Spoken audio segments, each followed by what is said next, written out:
तुम्हारे साथ गलत भी काम है। तुमको उसमें क्या दिखा कि तुम उससे शादी कर ली? क्यों उससे शादी की? तुम उससे प्यार भी की थी? प्यार की थी उससे? अच्छा ये बताओ, पांडे से प्यार की थी? वो अपने मजा की वजह से पूरा सवाल में डाल दी। नमस्ते, मैं हूं पल्लवी और आप देख रहे हैं भारत एक नई सोच। आज इस वीडियो में हम जो घटना सिवान के मैरवा में हुई है उस पर बात करेंगे। मेरा मन है कि मैं बताऊं आपको कि पत्रकारिता में जो चीज़ें हो रही हैं उस पर जो बतौर महिला पत्रकार बदलती चीज़ें जो मैं देख रही हूँ उससे मुझे बहुत हैरानी और परेशानी है। लेकिन सबसे पहले मैं चाहती हूँ कि जो नए दर्शक इस वीडियो को देख रहे हैं उनके लिए मैं इस पूरी घटना को संक्षिप्त में बता दूं कि पूरा मसला क्या है और अब मैं यहाँ बैठकर क्यों बात कर रही हूँ, बात करने का कारण क्या है। तो घटना सिवान के मैरवा की है, जहाँ 11 साल की एक बच्ची है जिसका नाम संध्या है। उसकी शादी 45 साल के एक इंसान के साथ हो जाती है जिसका नाम महेंद्र है। शादी किन परिस्थितियों में हुई, गलती किसकी है, इस बारे में बहुत ठीक जानकारी मेरे पास अभी नहीं है। ये जांच का विषय है, जांच अभी चल रहा है। लेकिन जो चीज़ें सोशल मीडिया पर आई उन पर मैं बात करना चाहती हूँ। कई जगह पर यह चला कि उनकी माँ ने कुछ पैसा उधार लिया था। रकम कितनी थी ये तय नहीं हुई। लोगों ने जितनी भी जानकारी इकट्ठा की उसमें ये नहीं पता चल पाया कि कितना रुपया उन्होंने उधार लिया था। लेकिन बात यह है कि उन्होंने कुछ पैसा उधार लिया है, समय पर ना चुका पाई, जिसकी वजह से उनकी बच्ची को महेंद्र उठाकर ले जाता है, जबरदस्ती उठाकर ले जाता है। या कई जगह पर यह कहा गया कि इन्होंने खुद उसको अपने घर भेजा है। जो भी कहानी है, बात यह है कि उसकी शादी हो जाती है। महेंद्र उस 11 साल की बच्ची से शादी कर लेता है। शादी हो जाने के बाद चीज़ें काफ़ी तेज़ी से बदली हैं। पिछले कुछ दिनों में लगातार चीज़ें बदलती नज़र आ रही हैं। कई बार संध्या ये कहती नज़र आ रही है कि मुझे महेंद्र के साथ रहना है, मेरी माँ कुछ पैसा ली थी जो नहीं लौटाई। संध्या से पूछा जाता है तो वो कहती है कि मुझे अपनी माँ के पास वापस नहीं जाना है, ये सारी चीज़ें। लेकिन अभी आज सुबह जब संध्या वापस आई, चीज़ें बड़ी तेज़ी से बदली हैं, मैंने आपको बताया। तो इस बीच जो है वो महेंद्र को गिरफ्तार कर लिया गया, संध्या को भी थाने ले जाया गया था। बाद में संध्या लौट कर वापस आ गई है, आज अपने घर आई।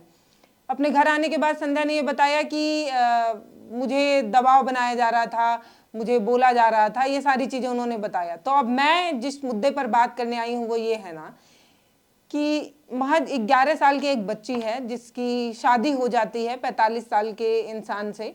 अब शादी जो मैं शब्द इस्तेमाल कर रही हूँ वो समाज का दिया हुआ है। संवैधानिक रूप से ये कोई शादी नहीं है, ये जबरदस्ती एक प्रेशर बनाकर एक लड़की की जिंदगी बर्बाद की गई है, एक बच्चे की जिंदगी बर्बाद की गई है। शादी तो वो होता है जो दो पक्ष मिलकर अपनी सहमति से तय करते हैं। दो पक्ष में सबसे ज्यादा लड़का और लड़की ये तय करते हैं कि उन्हें साथ रहना है, तब उसको शादी कहा जा सकता है। देखिए, जब वो बच्ची वापस आई तो वहाँ पर बहुत सारे मीडिया पत्रकार, हमारे जैसे स्वतंत्र पत्रकार वहाँ पहुँचे हुए थे। एक जन सैलाब था, बहुत सारे पत्रकार वहाँ पहुँचे हुए थे। बहुत सारे माइक के बीच में उस बच्ची से कई सवाल किए गए, जिसमें कुछ एक सवाल थे जिसको सुनकर मुझे बहुत आपत्ति है, जिस सवाल को मैं पसंद नहीं कर पाई, मुझे ठीक नहीं लगा। मुझे ये लगा कि सिर्फ उस बच्ची के साथ नहीं और भी किसी महिला के साथ ये सवाल होता तो गलत था। लेकिन एक बार ये सोचने की ज़रूरत थी दोस्तों कि वो बच्ची थी, 11 साल की बच्ची थी, 6वीं में पढ़ने वाली बच्ची थी। उससे जिस तरीके का सवाल हो रहा था, क्या वो ठीक था? देखिए, माइक उठाना एक पत्रकारिता है, लेकिन ये एक पेशे से बड़ी इसकी जिम्मेदारी है। आप समाज में क्या परोस रहे हैं ना, वो आप सोचिए कि आप जो समाज में परोस रहे होते हैं उससे समाज निर्मित हो रहा होता है, समाज बन रहा होता है, निखर रहा होता है। पत्रकार सिर्फ न्यूज़ रिपोर्टर नहीं होता है, पत्रकार सिर्फ खबरें निकाल लेने भर का नहीं होता है। पत्रकार की जिम्मेदारी होती है कि वो समाज को कैसा गढ़ रहा है। पत्रकार एक मूर्तिकार होता है, ऐसे कहें तो पत्रकार एक कुम्हार होता है जो अपने हाथों से, जैसे कुम्हार अपने हाथों से मिट्टी का बर्तन बनाता है ना, वैसे एक पत्रकार अपनी जुबान से, अपनी रिपोर्टिंग से, अपने रिसर्च से, अपनी जो स्किल होती है उससे एक समाज बना रहा होता है। एक जैसे मिट्टी का घड़ा, मिट्टी का दिया, कुल्हड़, ये सारी चीज़ें कुम्हार बनाता है, वैसे हम समाज बनाते हैं। हम समाज में जो चीज़ें परोस रहे होते हैं उससे आदमी की जन चेतना बनती है, उसकी समझ विकसित होती है और वो समाज को बेहतर दिशा की तरफ ले जा पाता है। लेकिन आजकल की जो पत्रकारिता हो रही है उससे कैसा समाज बन रहा है ये सोचने की जरूरत है। मैं सबसे पहले चाहती हूँ कि आप कुछ सवाल जो है वो सुनिए, ये सवाल सुनिए और समझिए कि क्या अगर इस तरीके के सवाल किसी के साथ किए जाते, किसी भी के साथ किए जाते तो कैसा लगता उसको। ये तो बच्ची थी मात्र। तुम्हारे साथ गलत भी सोया काम, है। तुमको उसमें क्या दिखा कि तुम उससे शादी कर ली? क्यों उससे शादी की? तुम उससे प्यार भी की थी? प्यार की थी उससे? अच्छा ये बताओ, पांडे से प्यार की थी? वो अपने मजा की वजह से बहन पूरा समय में डाल दी। तो सवाल आपने सुन लिया ना। सवाल देखिए, सवाल ये था कि क्या तुमने उससे प्यार किया था। अरे महोदय, वो 11 साल की बच्ची है, उसका प्यार होना ना होना एक अलग बात है। संविधान भी नहीं मानता है कि वो बच्ची जो बोल रही है, जो उसके साथ हो रहा है, वो अगर वो बयान दे दे कोर्ट में जाकर भी कि मेरी माँ ने मुझे बेच दिया था या महेंद्र ने मुझसे जबरदस्ती शादी कर ली थी, तब भी उसको मान्य नहीं माना जा सकता क्योंकि वो एक बच्ची है, उसका भी विवेक विकसित नहीं हुआ। लेकिन यहाँ पर पत्रकारों का एक हुजूम जो है, जो जबरदस्ती उस पर प्रेशर बनाकर ये जानना चाह रहा है कि क्या तुमने उससे प्यार किया था। अगर मान लीजिए वो हाँ कह देती है तो क्या आप जज बनकर उसको सजा सुना देंगे क्या? मतलब ये कौन सा सवाल हुआ? क्या मतलब है इस सवाल का? आप इससे क्या तय करना चाहते हैं? आपको इतना तो समझ होना चाहिए कि अगर उसने किया था या उससे हुआ था, ये कोई मतलब नहीं है। इस सवाल का कोई सेंस नहीं बनता इस सवाल का।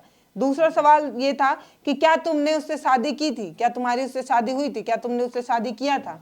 एक 11 साल की बच्ची खुद से जाकर शादी कर ली होगी क्या उसने खुद से ही तय कर लिया था कि उसको शादी करनी है? अगर तब भी उसने खुद से भी तय किया होता ना, तो ना समाज उसको एक्सेप्ट करता, ना संविधान उसको एक्सेप्ट करता।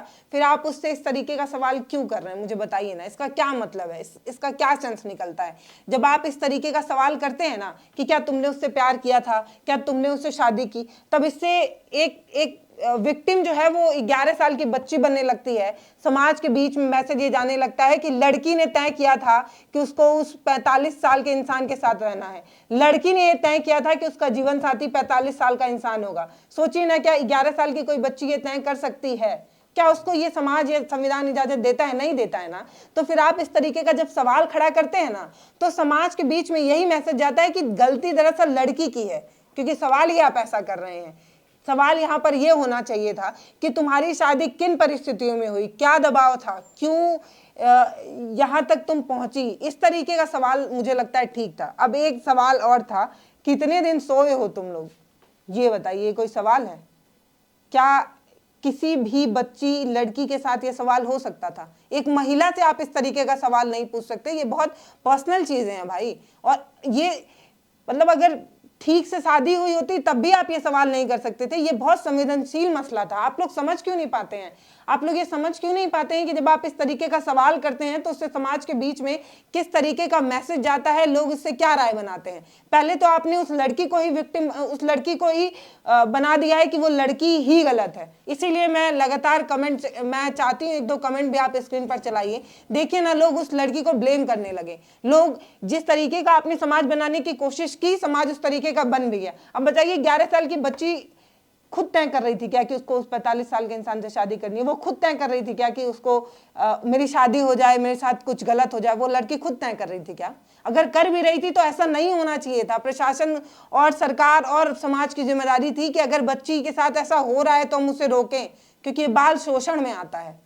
बच्ची अपने स्वेच्छा से तो ऐसा कर नहीं रही थी, लेकिन पत्रकारों ने एक तरीके का माहौल क्रिएट किया, जिसके बाद से समाज का ये जो रिएक्शन आ रहा है वो देखिए। लोग कमेंट सेक्शन में खुद लिखने लगे कि मुझे लगता है कि गलती लड़की की है। अरे कैसे हो सकती है? इसीलिए मैं कहती हूँ कि जब हम कोई सवाल कर रहे होते हैं ना, उससे समाज एक तरीके का समाज बन रहा होता है। हमारे एक सवाल इस तरीके का पूछने का कि क्या तुम्हारे साथ कुछ गलत हुआ था, क्या महेंद्र ने तुम्हारे साथ कुछ गलत किया था, ये एक सवाल हो सकता था। एक सवाल ये है कि तुम उसके साथ कितने दिन सोई हो। दोनों में कितना अंतर है? दोनों में इतना अंतर है कि पहले तो लड़की शोषित है इस सवाल से कि क्या तुम्हारे साथ कुछ हुआ था, और एक सवाल से ऐसा लग रहा है कि लड़की ने यह तय किया था कि उसको उसके साथ रहना है और वो अपना जिंदगी बर्बाद करना चाहती है। सोचिए आप, कितना अंतर है। अब देखिए, जब इस तरीके का सवाल पत्रकार उठाते हैं, इस तरीके के सवाल से समाज कैसा बन रहा होता है, उसका एक एग्जाम्पल मैं चाहती हूँ कि स्क्रीन पर ये भी चलाया जाए।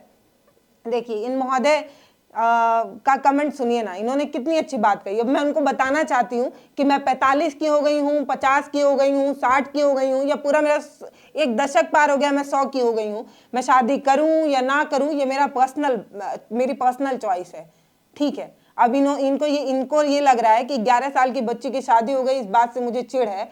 अरे महोदय, आप यही मैं कह रही हूँ कि पत्रकार जब इस तरीके का सवाल करते हैं ना, तो इस तरीके का समाज बनता है जिनको फर्क नहीं पड़ता है कि वो बोल क्या रहे हैं और उसका मतलब क्या निकल रहा है। 11 साल की बच्ची की शादी हो जाना सही है क्या? और मुझे क्यों उससे जलन होगा? हाँ, मुझे चिढ़ है इस बात की कि क्यों हुआ, नहीं होना चाहिए था। संविधान इस बात की इजाजत नहीं देता है। अब ये आपका पुराना जमाना तो रह नहीं गया कि बच्ची की शादी गोद में बैठा कर देंगे, बच्ची नाबालिग होती है तभी गोद में बैठा कर कन्यादान किया जाता है। अब तो संविधान के हिसाब से देश चल रहा है ना, तो संविधान के हिसाब से इस बात की मुझे आपत्ति है और रहेगी। और आप किसी भी तरीके का कोई भी कमेंट करते रहिए, मुझे फर्क नहीं पड़ता है। और मैं आज अगर आपको जवाब देने के लिए अपना सर्टिफिकेट भी दिखा दूं, तो मुझे लगता है कल 10 लोग आके और मुझसे सवाल करेंगे और मैं उनका जवाब दूंगी, और भी इस तरीके के बेहुदा जैसे सवालों का जवाब दूंगी मैं।